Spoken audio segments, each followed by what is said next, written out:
Desert plants are so cool, aren't they? They live in very hard conditions, and yet not only do they survive, but they grow and thrive and create amazing things. I'm going to show you one of my favorite desert plants, the Candelilla. Isn't it beautiful? Well, you might be thinking, it looks like a bunch of sticks, but for me and many families and scientists, there is much more than what we can see.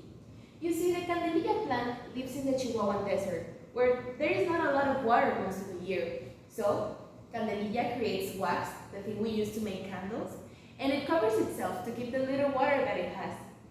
Many families around the Chihuahuan desert sell this wax, and they make a living off of it.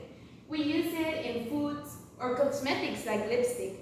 Not only that, but in recent years, scientists have found out that Candelilla plants create natural compounds to fight against infections like bacteria, fungi, or even stress. You know, like our own medicines, but for the plant.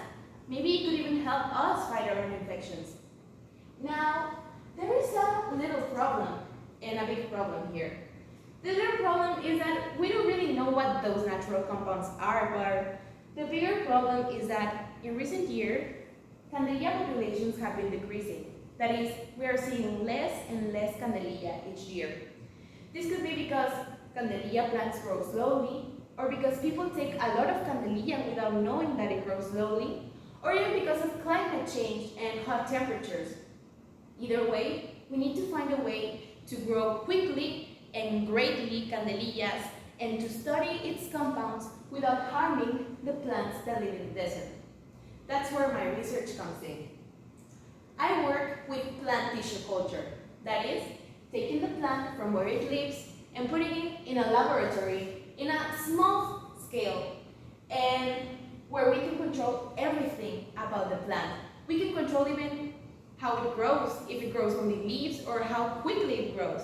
Not only that, but plant tissue culture can even help us study these natural compounds, as we don't need the whole plant, but only small parts of it. In my research project, I will take Candelilla plants and put them in a laboratory plant tissue culture. I will then find out what are the conditions that make the plant grow quickly, and then I will take the natural compounds from these plants and I will analyze them to find out what they are and how we could use them for our benefit and health. I hope that with this, I can contribute to the search of new ways we could use Candelilla and its compounds, not only to help the scientists that are curious and worried about this plant, but also the families that live because of it. I hope now that when you see a Candelilla or any other desert plants, you wonder, how can I help it and protect it? Or better yet, how can it help us? Thank you.